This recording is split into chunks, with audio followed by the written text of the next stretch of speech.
Hello friend, बहुत बहुत स्वागत है आपका मेरे यूट्यूब चैनल पे एग्जाम में। दोस्तों आज डिस्कस करेंगे जीके के कुछ महत्वपूर्ण प्रश्नों के बारे में। बहुत इंपॉर्टेंट क्वेश्चन है। अगर आप कोई भी एग्जाम देने चाह रहे हैं, चाहे वो लेखपाल का हो, चाहे वो वीडियो का हो, चाहे पीसीएस का हो, उन सभी एग्जाम के लिए ये क्वेश्चन बहुत हेल्पफुल हैं। इसलिए वीडियो को पूरा देखिएगा।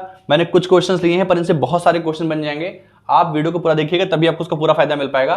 दोस्तों स्टार्ट करते हैं कि पहला क्वेश्चन कह रहा है कि पंजाब प्रांत को ब्रिटिश साम्राज्य में कब और किसने मिलाया। ठीक है, क्वेश्चन बहुत इंपॉर्टेंट है, आया हुआ भी है, लेकिन इससे रिलेट करते हुए क्वेश्चन जो होंगे उनको भी आप ध्यान रखिएगा। ठीक है, इसलिए आप पेन कॉपी लेके चलिएगा ताकि आप जो है चीजों को लिख भी लें। ठीक है, देखिए आंसर है कि पंजाब प्रांत को ब्रिटिश साम्राज्य में कब और किसने मिलाया। इसका आंसर होगा 1849 में इसको ब्रिटिश साम्राज्य में इसका विलय कर लिया गया था। ठीक है, किसका? पंजाब प्रांत का। किसने किया था? ये किया था लॉर्ड डलहौजी ने।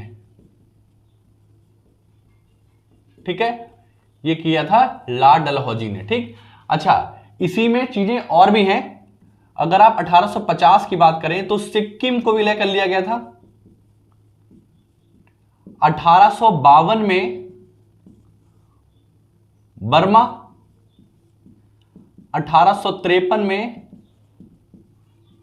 झांसी, 1854 में नागपुर और 1856 में अवध।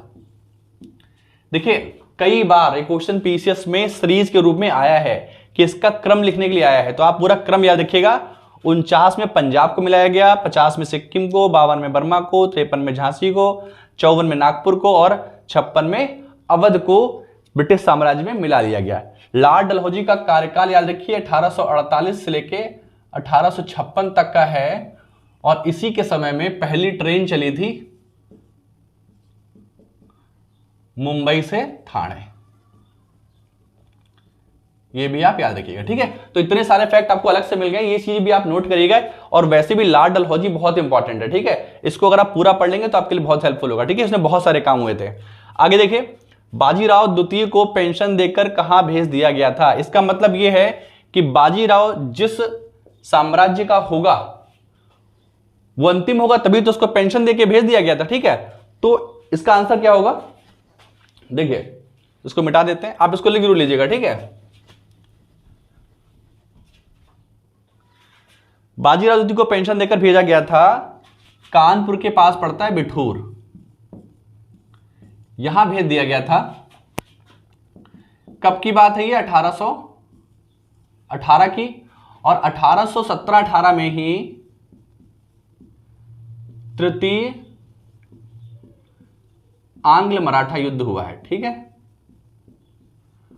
और तृतीय आंग्ल मराठा युद्ध में ही पूरी तरीके से मराठा साम्राज्य जो है वो उसका पतन हो गया, वो खत्म हो गया और मराठा साम्राज्य खत्म हो गया। आपसे अगर पूछे कि मराठा साम्राज्य का अंतिम पेशवा कौन था, तो बाजीराव द्वितीय था। एक चीज आप देखिएगा, मराठा राज्य की स्थापना कब हुई थी, तो ये चीज आप देखिए, ये सब चीजें नोट करते हुए चलिए।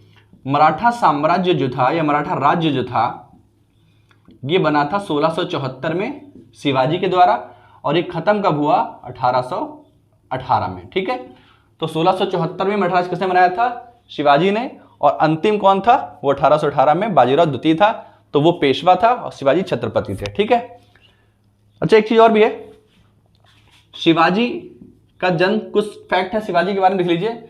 शिवाजी का जन्म 1627 में हुआ था, 1640 में उनकी शादी हुई थी, 1644 में उन्होंने तोरण का किला जीता और 1680 में उनकी मृत्यु हो गई। और ये जो 1674 में ही ये छत्रपति बने थे और 1674 में ही इन्होंने मराठा राज्य की स्थापना की थी। तो इन चीज़ों को भी आप रिलेट करते हुए याद रखिए ताकि आपको एक वीडियो में काफ़ी चीज़ें मिल सकें।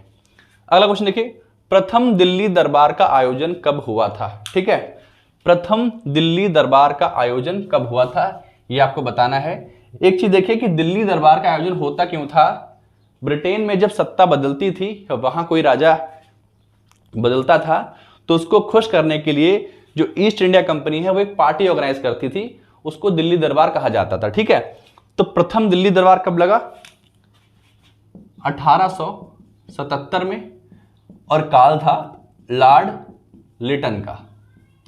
ठीक है, लॉर्ड लिटन का काल 1876 से लेकर 1880 तक था, और इसी के काल में भारतीय शस्त्रागार अधिनियम पारित हुआ था, जिसके तहत कोई भी असलाहा, कोई भी बंदूक रखने के लिए आपको लाइसेंस की जरूरत पड़ेगी, ठीक है। और इसी लॉर्ड लिटन ने वर्नाक्युलर प्रेस एक्ट भी लाया था, ठीक है। तो ये एक प्रेस एक्ट भी लाया था लॉर्ड लिटन, ये आप याद रखिएगा। और सोम प्रकाश नाम का पत्र था ईश्वर चंद्र विद्यासागर का, इसको बैन करने के पर्पज से ही मेन जो है ये एक्ट लाया गया था। तो आपसे पूछे वर्नाक्युलर प्रेस एक्ट कौन लाया? लॉर्ड लिटन लाया। कब की बात है ये? 1878 की। अगर आपसे कहे कि किस पत्रिका के लिए? सोम प्रकाश के लिए। किसकी थी ये? ईश्वर चंद्र विद्यासागर की, ठीक है। और लॉर्ड लिटन का काल भी याद रखिएगा। देखिए इसके बाद का काल जो है लॉर्ड लिटन के बाद लॉर्ड रिपन का है, जिसने बहुत सारे काम भारत के फेवर में किए थे 1880 से लेके 1884 तक, इसलिए लॉर्ड रिपन को भारत का उद्धारक कहा जाता है। देखिए जिन जिन वायसराय को मैं जिक्र कर रहा हूं उसके बारे में आप जो है थोड़ा सा डिटेल में पढ़ लेंगे तो ज्यादा बेटर होगा, आपको और भी चीजें मिल जाएंगी, ठीक है। तो प्रथम दिल्ली दरबार का आयोजन कब हुआ? 1877 में। अच्छा टोटल कितने दिल्ली दरबार लगे? ठीक है, ये भी आप याद देखिए। टोटल पहला 1877 में, दूसरा 1903 में और तीसरा 1911 में। टोटल 3 दिल्ली दरबार लगे। ये लिटन के काल में हुआ, ये कर्जन के, और ये लॉर्ड हार्डिंग द्वितीय के, ठीक है। तो अगर आपसे पूछे कि प्रथम कब लगा? 77 में, दूसरा 1903 में, तीसरा 1911 में। एक दरबार और लगा था सबसे पहले, लेकिन वो दिल्ली में नहीं लगा था, वो लगा था इलाहाबाद में। और वो कब लगा था? 1858 में। इसके तहत ब्रिटेन की महारानी जो थी वो यहां आई थी और एक दिन के लिए इलाहाबाद को राजधानी बना दिया गया था, ठीक है। एक दिन के लिए इलाहाबाद को भारत की राजधानी बनाया गया था, ये भी आप याद रखिएगा, ठीक है। तो सारे क्वेश्चन बहुत ऑथेंटिक है, उससे रिलेट करते हुए क्वेश्चन आप जरूर याद रखें, ठीक है। तो आप नोट्स जरूर बनाइए ताकि आपको बहुत हेल्पफुल होगा। अगर नोट्स नहीं आएंगे तो फिर आपको कोई फायदा नहीं मिलेगा इस चीज का, ठीक है। तो जो क्वेश्चन मैं लिख रहा हूं उनको आप लिखते जरूर जाइए, क्योंकि अगर आप लिख लेंगे तो बाद में इन चीजों को याद हो पाएगा। आगे देखिए,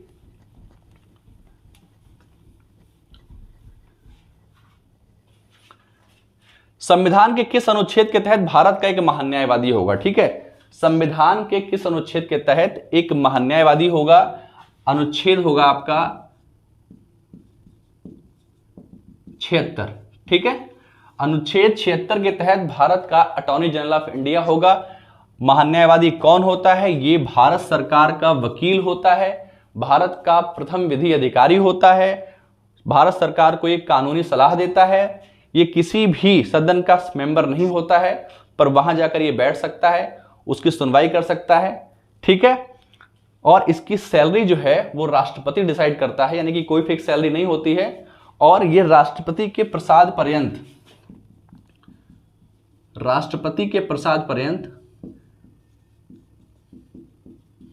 इसका मतलब ये हुआ कि राष्ट्रपति जब तक चाहेगा इसको रखेगा या जब चाहेगा इसको हटा देगा। इसलिए इसका कोई फिक्स टेन्योर या इसका फिक्स उसकी कोई पदावधि नहीं है कि ये 4 साल के लिए होगा, 5 साल के लिए होगा। जब भी राष्ट्रपति चाहेगा उसको हटा देगा। इसकी सैलरी भी राष्ट्रपति डिसाइड करता है।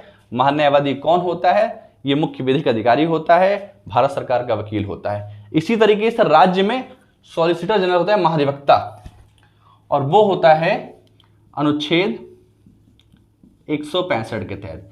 देखिए जिस तरीके से केंद्र का जो वकील होता है या उसका अधिकारी होता है वो महान्यायवादी होता है, वैसे राज्य का अनुच्छेद 165 के तहत होता है महाधिवक्ता, ठीक है। तो ये भी आप याद रखिएगा। अच्छा एक आर्टिकल इससे पहले का है 72, ये राष्ट्रपति को जो क्षमादान की शक्ति है वो दिखाता है। अनुच्छेद 72 के तहत राष्ट्रपति किसी की सजा माफ कर सकता है या मृत्युदंड माफ करवा सकता है। 72 के तहत, 76 के तहत महान्यायवादी होगा और राज्य का महाधिवक्ता 165 के तहत होगा। ये दोनों पोस्ट लगभग सेम है, ये केंद्र की है और ये राज्य की है, ठीक है। अच्छा एक और देखिएगा, राष्ट्रपति पर महाभियोग अनुच्छेद 61 के तहत, ठीक है। अगर आपसे पूछे राष्ट्रपति को हटाने की प्रक्रिया को हम क्या कहते हैं? इंपीचमेंट कहते हैं, महाभियोग कहते हैं। किस अनुच्छेद के तहत? 61 के तहत। इन चीजों को भी आप याद करें। वैसे पूरा राष्ट्रपति आपका जो है वो 52 से 62 तक है। इनके सारे आर्टिकल आपको याद होने चाहिए क्योंकि बहुत क्वेश्चन पूछे जाते हैं, ठीक है। जो मेन चीजें हैं वो 52 से 62 है। अगला क्वेश्चन देखिए, उत्तर प्रदेश की कौन सी जनजाति इस्लाम धर्म को मानती है? देखिए जनजाति वाला चैप्टर बहुत इंपॉर्टेंट है, इसलिए जनजाति जरूर पढ़ के जाइएगा। ठीक है, इसका चाहे स्क्रीनशॉट ले लिया गया या लिख लिया कीजिए। ठीक है,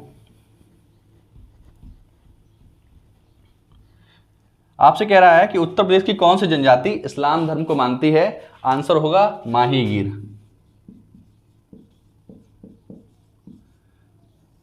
उत्तर प्रदेश की जनजाति एक माहीगीर है जो इस्लाम धर्म को मानती है, और ये बिजनौर, मुख्यतः बिजनौर जिले में निवास करती। ठीक है, बिजनौर की एक और जनजाति है, वो जनजाति है आपकी बुक्सा, उसी को भोक्सा कहते हैं। ये जनजाति भी बिजनौर की है। ठीक है, और एक जनजाति आप यूपी की और देखिए थारू। थारू से कई क्वेश्चन बनते हैं। थारू वो जनजाति है जो दीपावली को शोक के रूप में मनाती है। ठीक है, और थारू जनजाति के लिए एक विश्वविद्यालय खोला गया है। आपसे पूछेगा कि थारू जनजाति के शिक्षण प्रशिक्षण के लिए एक विश्वविद्यालय खोला गया है, कहां पर, लखीमपुर खीरी में। ठीक है, तो आपसे पूछा गया है कि उत्तर प्रदेश की कौन सी जनजाति इस्लाम धर्म को मानती है। माहीगीर, कहाँ है ये, बिजनौर। बिजनौर की एक और जनजाति है बुक्सा या भुक्सा, ये भी बिजनौर में पाई जाती है। और थारू जनजाति एक है, अच्छा थारू का भी क्षेत्र याद रखिए आप, थारू मुख्यतः गोरखपुर क्षेत्र में पाई जाती है। हालांकि कई जगह पर है, पर मुख्य रूप से जो है वो गोरखपुर में पाई जाती है। ठीक है, तो थारू, माहीगीर, बुक्सा या भुक्सा तीनों जो हैं आप याद रखें। ठीक है, आगे देखिए, अंग्रेजों द्वारा सिंध का विलय कब किया गया। देखिए, जितने भी आसपास के प्रांत थे, जितनी भी चीजें थी जिसको धीरे धीरे अंग्रेज अपने क्षेत्र में मिला रहे थे, उन क्षेत्रों के अंतर्गत एक क्षेत्र आता था सिंध का। आज सिंध कहां पड़ता है, वो पड़ता है पाकिस्तान में। अंग्रेजों द्वारा सिंध का विलय कब किया गया, 1843 में। ठीक है, 1843 में सिंध को अंग्रेजों ने अपने साम्राज्य में मिला लिया।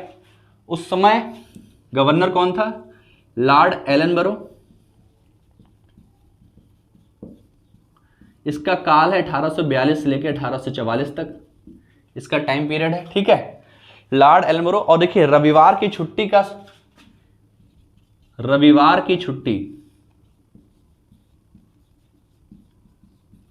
ये भी आपकी शुरू हुई है 1843 में। ठीक है, तो याद रखिएगा कि अंग्रेजों द्वारा सिंध का विलय कब किया गया, 1843 में। सिंध आज कहां पड़ता है, पाकिस्तान में पड़ता है। ठीक है, वायसराय गवर्नर कौन था, एलनबरो। एलनबरो का टाइम पीरियड याद रखिए, हालांकि वो इतना इंपॉर्टेंट नहीं है। और रविवार की छुट्टी भी आपकी 1843 में शुरू हुई। अगला देखिए, उत्तर प्रदेश के बुंदेलखंड संभाग में कितने जिले हैं। देखिए, मुख्यतः 4 संभाग हैं, यानी 4 एक तरीके से क्षेत्रों में बांटा गया है यूपी को। वो 4 क्षेत्र कौन से हैं, देखिए, पश्चिमी, इसमें आपके 30 जिले आते हैं। पूर्वी, इसमें आपके 28 जिले आते हैं। और जिस क्वेश्चन हमसे पूछा गया बुंदेलखंड, बुंदेलखंड में आपके 7 जिले आते हैं। और केंद्रीय संभाग में क्या है, 30 और 65। केंद्रीय में आपके 10 जिले आते हैं। ठीक है, टोटल आपके 75 हो गए। आपसे पूछा उत्तर प्रदेश के बुंदेलखंड संभाग में कितने जिले हैं, आंसर होगा 7। क्लियर, 7 जिले टोटल हैं। और ये कौन सा इलाका है आपका, मिर्जापुर, सोनभद्र, ललितपुर, वो इलाके हैं। ठीक है, तो बुंदेलखंड क्षेत्र संभाग में जिले आते हैं टोटल 7। बाकी इनको भी आप याद रखें, पश्चिमी सबसे ज्यादा हैं, पश्चिमी में 30 जिले हैं, पूर्वी में 28 जिले हैं, केंद्रीय संभाग जो है उसमें 10 जिले हैं, और 7 जो है वो आपके बुंदेलखंड में है। अगला क्वेश्चन देखिए, मैसूर राज्य की स्थापना किसने की थी। देखिए, मैसूर राज्य की स्थापना हुई है 1761 में। ठीक, किसने की है, हैदर अली ने। और खास बात यह है कि 1761 में ही पानीपत का तीसरा युद्ध हुआ है। ठीक है, 1761 में ही पानीपत का तीसरा युद्ध हुआ है, जिसमें मराठों की हार हुई थी। ठीक है, और 4 युद्ध हुए हैं, 4 आंग्ल मैसूर युद्ध हुए हैं। ठीक है, और अंतिम जो हुआ था वो हुआ था 1799 में। ठीक है, तो 1799 में चौथा आंग्ल मैसूर युद्ध हुआ, जिसके तहत अंग्रेजों ने मैसूर राज्य को ब्रिटिश साम्राज्य में मिला लिया। और 1799 में कौन शासक था मैसूर का, टीपू सुल्तान, यानी कि हैदर अली का लड़का टीपू सुल्तान। ठीक है, तो इसके 4 युद्ध भी आप याद रखिएगा, जो कि बहुत इंपॉर्टेंट है, क्योंकि कई बार वो पूछे जाते हैं। अगला क्वेश्चन देखिए, बक्सर के युद्ध में EIC यानी ईस्ट इंडिया कंपनी का सेनापति कौन था। यानी कि बक्सर के युद्ध में अंग्रेजों की तरफ से सेनापति कौन था, ये आपको बताना है। देखिए, बक्सर का युद्ध हुआ कब है? 1764 में, ठीक है, 1764 में हुआ है। और इसी के तहत 1765 में इलाहाबाद की संधि हुई है। और अंग्रेजों की तरफ से जो था वो था हेक्टर मुनरो, ठीक है। तो अगर आपसे पूछे कि बक्सर के युद्ध में ईस्ट इंडिया कंपनी का सेनापति कौन था, तो वो था हेक्टर मुनरो। कब युद्ध हुआ? 1764 में। इसके बाद जो संधि हुई, इलाहाबाद की संधि, बहुत इंपॉर्टेंट है, 1765 में। और इधर यानी कि जो बंगाल का नवाब था उसकी तरफ से कौन लड़ रहा था? तो उसकी तरफ से 3 लोग लड़ रहे थे, एक अवध का नवाब, एक भारत का नवाब यानी मुगल बादशाह जिसका नाम था शाह आलम द्वितीय, और एक बंगाल का नवाब जिसका नाम था मीर कासिम, ठीक है। तो वो तीनों लोग हार गए थे और हेक्टर मुनरो जीत गया था। ईस्ट इंडिया कंपनी जो है उसकी विजय हुई थी। तो बक्सर का युद्ध, और इससे पहले युद्ध हुआ है 1757 प्लासी वाला, वो आपको याद होगा, वो भी लिख लीजिएगा। किस अधिनियम के तहत भारत परिषद का अंत हुआ? देखिए, भारत परिषद बनाई गई थी ब्रिटेन में। ये कब बनाई गई थी? ये बनाई गई थी 1858 के तहत, ठीक है। मतलब एक ऐसी परिषद जो भारत के मामले देखती थी लंदन से, मतलब सारे मैटर जो भारत से रिलेटेड होंगे वो भारत परिषद देखती थी। ये बनी कब थी? 1858 में। पर हमसे पूछा गया है कि इसका अंत कब हुआ, तो ये अंत हुआ है भारत शासन अधिनियम 1935 के तहत, ठीक है। एक भारत शासन अधिनियम आया था 1935, इसके तहत भारत परिषद का अंत कर दिया गया। और एक बात यह है, इसी भारत परिषद के तहत, यानी कि इसको थोड़ा ऊपर लिख लेते हैं, चलो ये लिख देते हैं, आरबीआई की स्थापना भी भारत परिषद अधिनियम 1935 के तहत हुई। और इसी के तहत भारत का सुप्रीम कोर्ट भी बनाया गया, जो वर्तमान वाला है। हालांकि सुप्रीम कोर्ट पहले भी एक बार बन चुका था 1773 के रेगुलेटिंग एक्ट के तहत, लेकिन ये वाला जो है, जो वर्तमान में है, वो भारत शासन नियम 1935 के तहत बना हुआ है। आरबीआई की स्थापना हुई, बर्मा को भारत से अलग कर दिया गया। तो दोस्तों सारे क्वेश्चन बहुत इंपॉर्टेंट थे। छोटा वीडियो है लेकिन बहुत हेल्पफुल है। अगर आप मेरे चैनल पर नए हैं तो प्लीज चैनल को सब्सक्राइब कर दीजिए। अगर आपको वीडियो अच्छा लगा तो प्लीज वीडियो को लाइक कर दीजिएगा। दोस्तों वीडियो देखने के लिए धन्यवाद।